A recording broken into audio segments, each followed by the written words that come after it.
I've been sitting on this bench for 40 years. I've seen liars cry real tears. I've seen guilty men walk free on technicalities. I've seen the powerful use their position to crush the powerless. I thought I had seen everything the system could throw at a judge. I was wrong, because nothing, not one case in 4 decades prepared me for what walked through my courtroom doors on that Wednesday morning.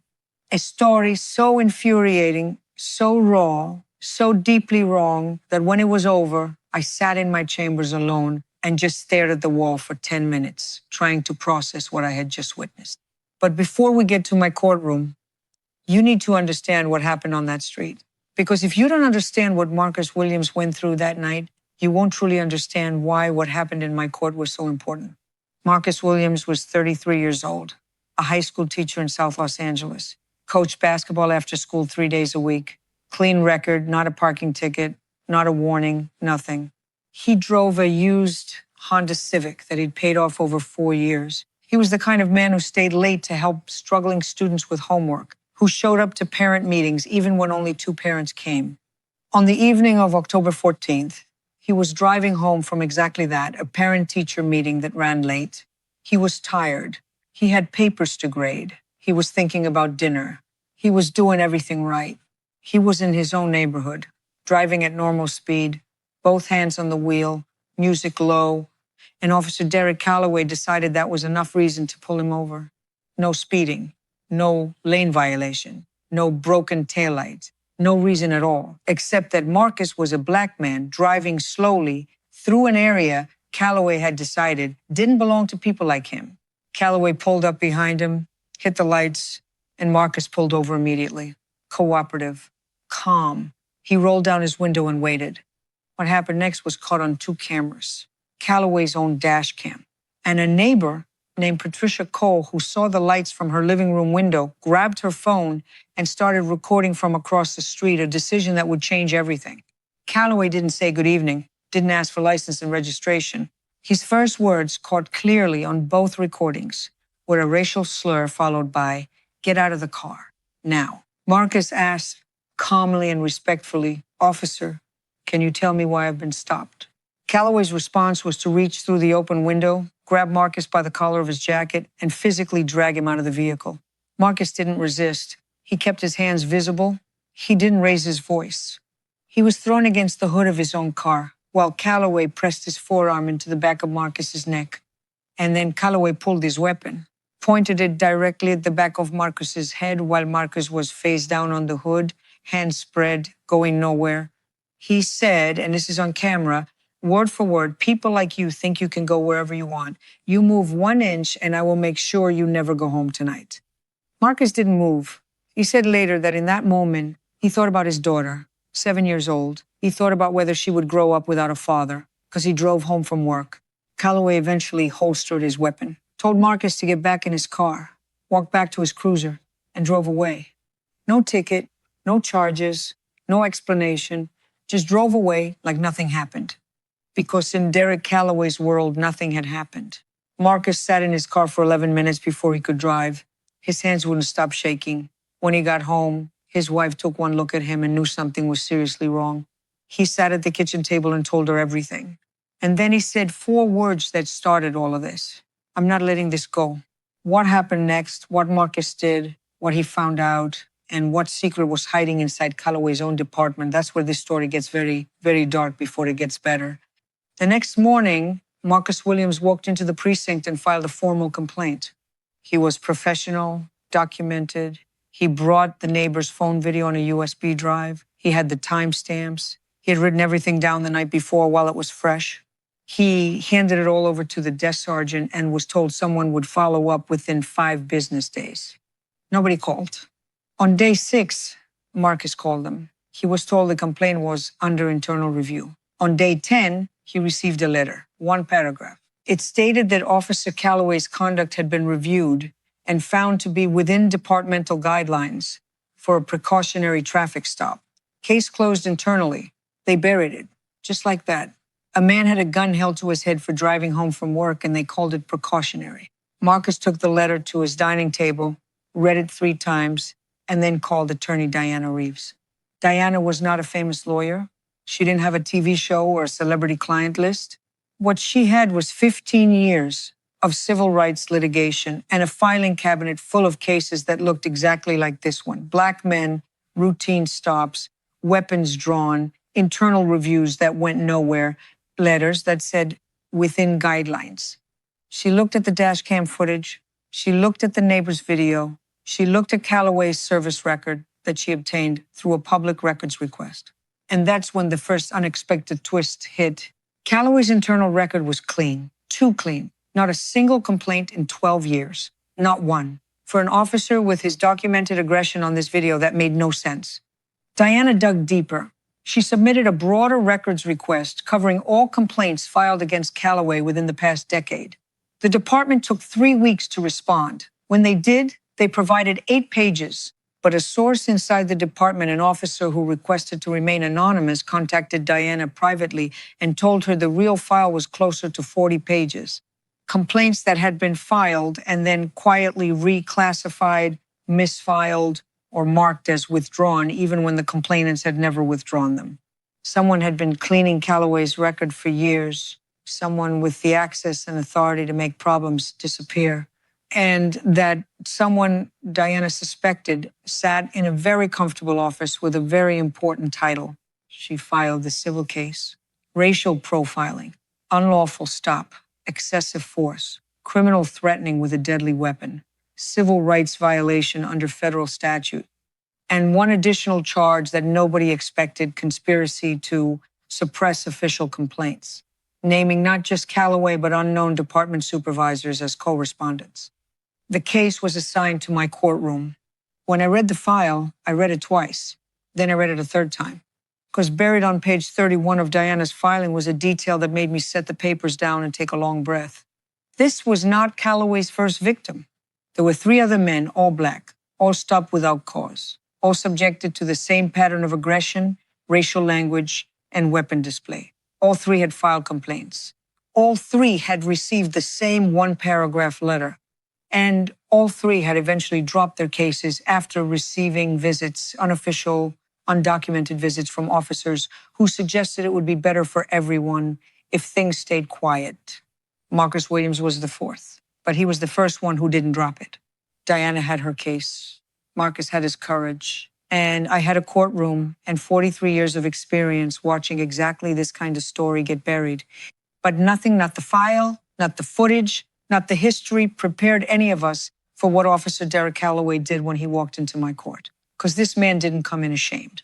He didn't come in nervous. He came in like he had already won. The morning of the hearing, my clerk handed me the updated file and said, quietly, "Judge, you should know Calloway came in laughing with his union rep in the hallway." Laughing, I noted that. I said nothing. Marcus Williams arrived first. He sat in the gallery in a dark blue suit, back straight, hands folded. His wife sat beside him. Diana Reeves sat at the plaintiff's table with 3 organized folders and the kind of focused calm that comes from knowing your case is airtight. Calloway arrived 7 minutes later with his attorney, Gregory Harmon, a man I had seen in my courtroom before. Private attorney, specialized in police misconduct defense, very expensive, very skilled at procedural delay. He had gotten 3 officers off on misconduct charges in the past 2 years alone. He was good at his job and he knew it. Calloway sat down at the defense table without looking at Marcus once. He straightened his uniform, leaned back slightly in his chair, and looked around the courtroom like a man attending a meeting he didn't need to be at. We began. Diana presented first. Clean, methodical, devastating. She played the dash cam footage. She played Patricia Cole's phone video. She submitted the service record, the suppressed complaints, the 1-paragraph dismissal letter, and sworn statements from 2 of the 3 previous victims who had finally agreed to go on record. The courtroom was silent through all of it. When the footage played, the moment Calloway grabbed Marcus through the window, the moment the weapon came out, the words spoken on camera, I watched the jury. Every single face changed. There is a particular expression people get when they see something they cannot rationalize away. I saw that expression on 12 faces simultaneously. Then it was Calloway's turn. Harmon stood up immediately and filed 3 motions to suppress the dashcam evidence. He argued procedural irregularities in how the footage was obtained, that the public records request had minor formatting errors, that the chain of custody documentation had a timestamp discrepancy of 4 minutes. 4 minutes. I reviewed each motion. I denied all three. The evidence was clean, properly obtained, and clearly documented. Harmon knew that. He filed the motions anyway not to win them, but to slow things down, create confusion, plant doubt. I noted that too. Then Calloway spoke. He confirmed the stop, said Marcus was driving erratically, said he had reasonable suspicion based on observed behavior, said drawing his weapon was a precautionary measure within his professional training and judgment. I asked him one question. Officer Calloway, what was the specific traffic violation or observable behavior that initiated this stop? He said, suspicious driving pattern.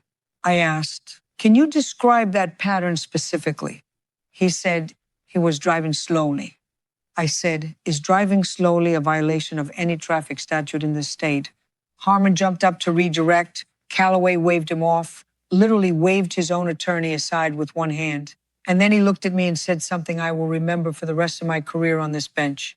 He said, Your Honor, I have 12 years on this force. I know what suspicious looks like.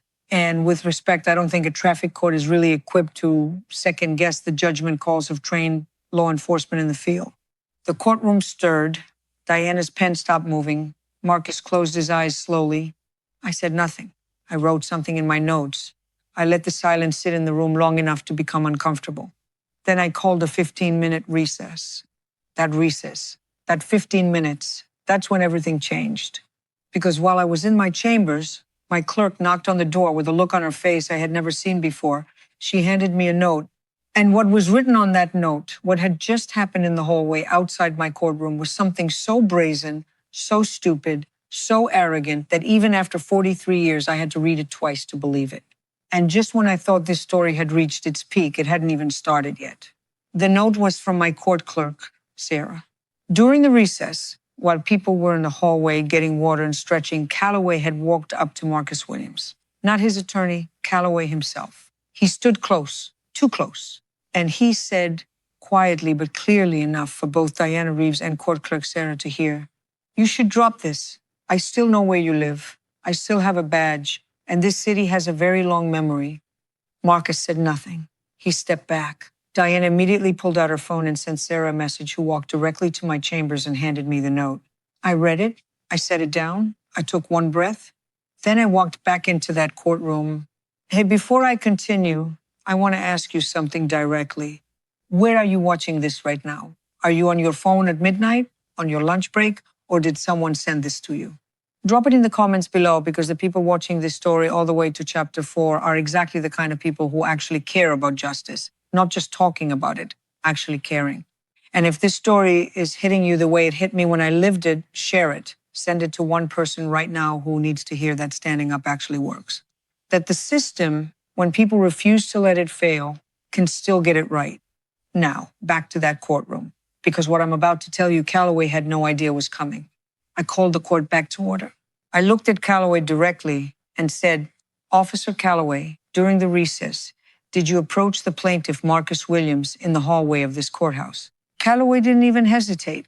He smiled slightly and said, I may have said hello. I don't see the issue. I said, 3 witnesses have provided consistent accounts that you told the plaintiff, and I'm quoting directly, you should drop this. I still know where you live. I still have a badge. The smile stayed. He said, that sounds like a misunderstanding. I said, it sounds like criminal witness intimidation committed inside a courthouse during an active hearing. But let's set that aside for one moment. I turned to Gregory Harmon.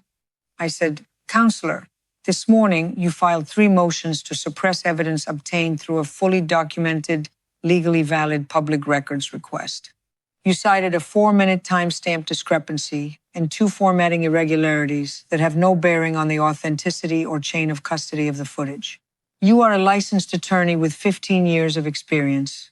You know exactly what a valid suppression argument looks like. Those 3 motions did not meet that standard, and you knew it when you filed them. Harmon started to stand.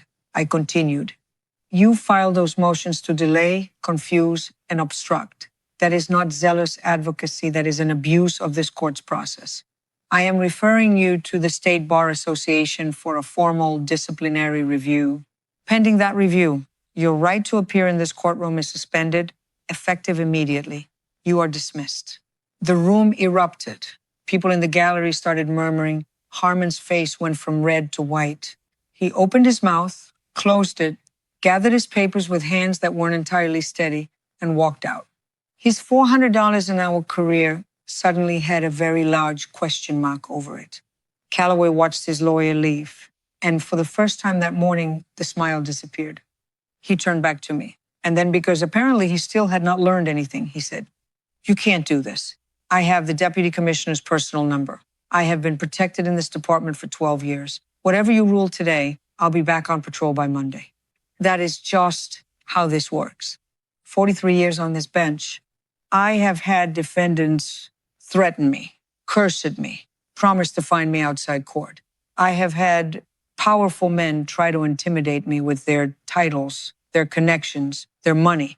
Not one of them has ever made me raise my voice. I didn't raise my voice now either. I said, "Officer Derek Calloway, you are hereby found in contempt of this court. Your threat against the plaintiff will be referred to the district attorney's office for criminal prosecution. Your statement regarding departmental protection will be referred to the Civilian Oversight Board and Internal Affairs."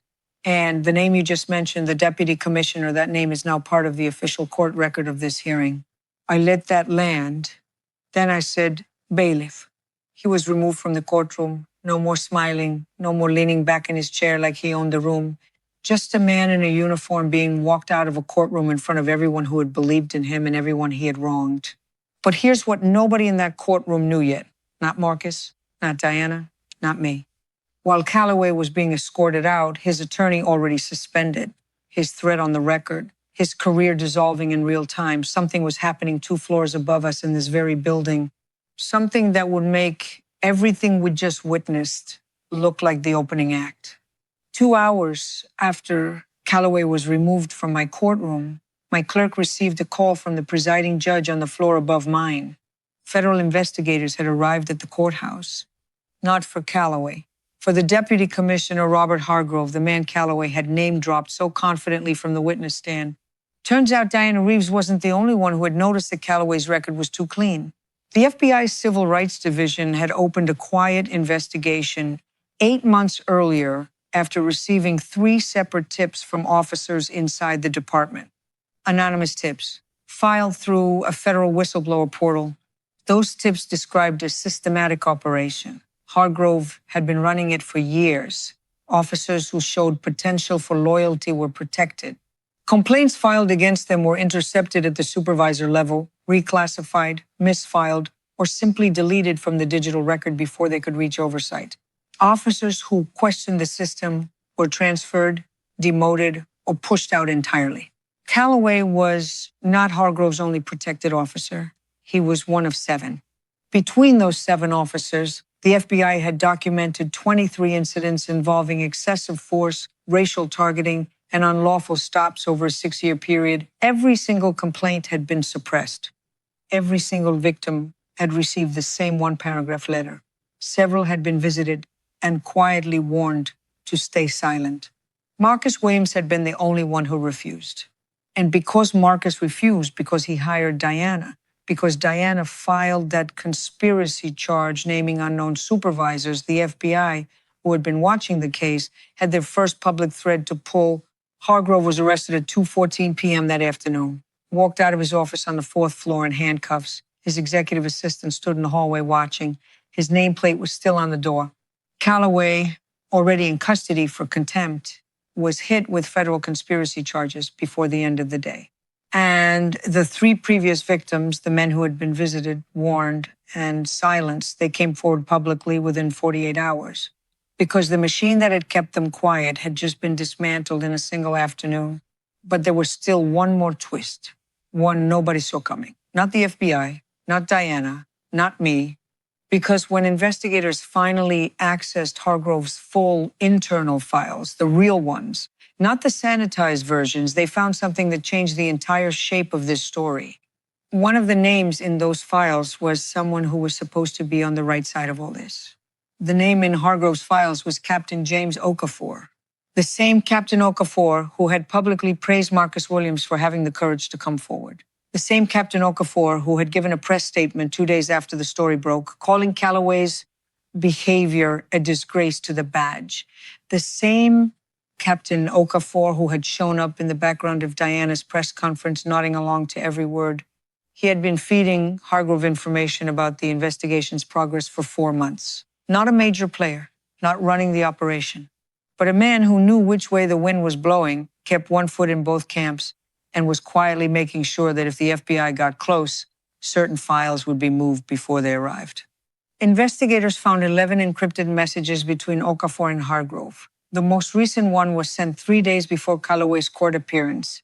It read, "Williams' case going to Schindlin. Harmon can handle it. We'll be fine." They were not fine.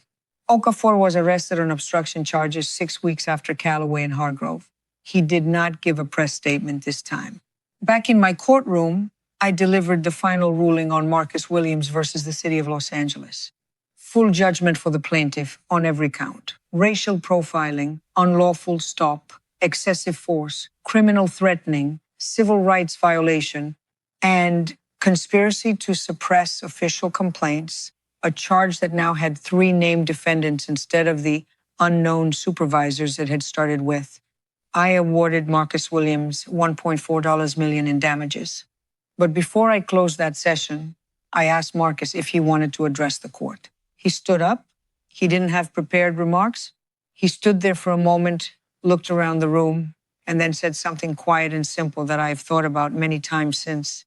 He said, "I just want to go home and tell my daughter that what her teachers tell her is true, that doing the right thing matters, that the system can work.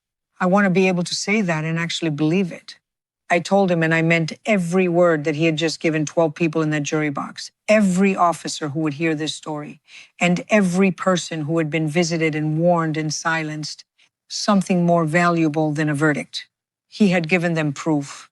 Derek Calloway, criminally charged, terminated from the force, pension under review, facing federal conspiracy charges alongside Hargrove. His 12 years of protection ended the moment he name-dropped the man who was running his protection. Gregory Harmon. State bar investigation resulted in a 14-month suspension. His last 3 police misconduct wins were reopened for review. Deputy Commissioner Robert Hargrove pleaded guilty to federal obstruction and civil rights conspiracy charges, sentenced to 9 years. His office on the 4th floor was reassigned. Captain James Okafor, 6 years for obstruction. The press statement he gave praising Marcus was read aloud in court during his sentencing. He had nothing to say. Marcus Williams went back to teaching. He still coaches basketball 3 days a week. His daughter asked him what happened, and he told her simply that some people think rules don't apply to them and that he went to court to prove them wrong. She said, "Did it work?" He said, "Yeah, it worked. I have sat on this bench for 40 years. I have seen cases that made me proud of this system and cases that made me question it deeply. I have watched powerful men use every tool available to them to avoid accountability, to protect each other, to keep the machine running exactly as it benefits them. But I have also watched a 34-year-old teacher refuse to accept a 1-paragraph letter. I have watched a civil rights attorney pull one thread until an entire corrupt structure unraveled. I have watched a neighbor across the street pick up her phone because something didn't look right, and that decision, that one quiet decision, changed everything that followed. Justice is not a guarantee. It is not automatic. It does not happen on its own. It happens because someone refuses to be quiet, because someone does their job with integrity when it would be easier not to, because someone in a position of authority, a judge, an investigator, a clerk who writes a note and knocks on a chamber door, decides that their responsibility is to the truth and not to the comfort of the powerful. That is what happened in my courtroom. And that is worth remembering every single time you wonder if standing up actually changes anything. It does. It changed everything. If this story moved you, if Marcus's courage, Diana's work, or what happened in that hallway meant something to you, then do 3 things right now. Subscribe, because there are more stories like this and they deserve to be told. Comment below. What time is it where you are? And what made you keep watching? I read every single one. And share this with one person who needs to be reminded that the system, when good people refuse to let it fail, can still get it right. I'll see you in the next one.